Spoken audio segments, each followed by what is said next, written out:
क्या आप जानते हैं कि हनुमान जी ने एक देवी का संहार किया था? जी हां, रावण के पुत्र मेघनाथ की कुलदेवी निकुंभिला का। रामायण के इस रहस्यमयी अध्याय में छिपा है वह क्षण जब धर्म की रक्षा के लिए हनुमान जी ने पंचमुखी रूप धारण किया और अधर्म की जड़ को समाप्त कर दिया।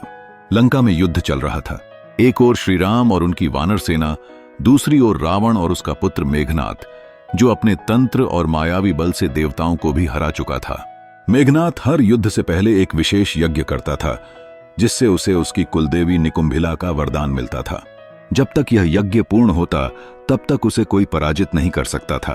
विभीषण ने श्री राम को बताया, प्रभु, मेघनाथ निकुंभिला देवी का यज्ञ करने जा रहा है। यदि यह यज्ञ पूरा हो गया तो उसे कोई नहीं हरा सकेगा।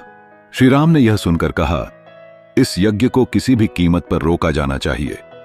उन्होंने हनुमान जी को आदेश दिया, पवन पुत्र, धर्म की रक्षा के लिए तुम्हें इस यज्ञ को नष्ट करना होगा।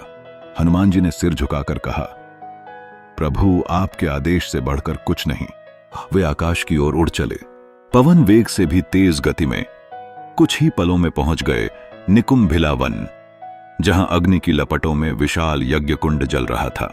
मेघनाथ ध्यान में लीन था और देवी का आह्वान कर रहा था। चारों ओर राक्षसी शक्तियां मंत्र जप रही थीं। अचानक अग्नि से एक भयानक स्वर गूंजा और देवी निकुंभिला प्रकट हुईं। अग्नि समान तेजस्वी, कई हाथों में शस्त्र लिए हुए, उनकी आंखों में क्रोध की ज्वाला थी। उन्होंने कहा, पवन पुत्र, यह यज्ञ अधर्म नहीं, मेरी कुल का धर्म है। तुम इसे क्यों रोकना चाहते हो? वो हनुमान जी बोले, देवी, जब धर्म अधर्म का सहारा बन जाए तो उसे रोकना ही सच्चा धर्म है। देवी का क्रोध भयंकर हो गया। उन्होंने आकाश में अग्निवर्षा की, मायावी शक्तियां बुलाईं। पर उसी समय हनुमान जी ने अपनी दिव्य शक्ति प्रकट की और धारण किया पंचमुखी रूप। आकाश कांप उठा, पर्वत हिल गए। उनके 5 मुख, हनुमान, नरसिंह, वराह, गरुड़ और हयग्रीव, प्रकाश और शक्ति से दमक उठे। हनुमान मुख से गर्जना, नरसिंह मुख से संहार की ज्वाला, गरुड़ मुख से नाग शक्ति का अंत, वराह मुख से पृथ्वी की स्थिरता और हयग्रीव मुख से दिव्य ज्ञान प्रवाहित होने लगा। निकुंभिला देवी ने हनुमान पर प्रहार किया, पर हर बार पंचमुखी हनुमान ने निष्फल कर दिया। अंत में हनुमान जी ने अपनी दिव्य शक्ति से देवी की माया को भस्म कर दिया।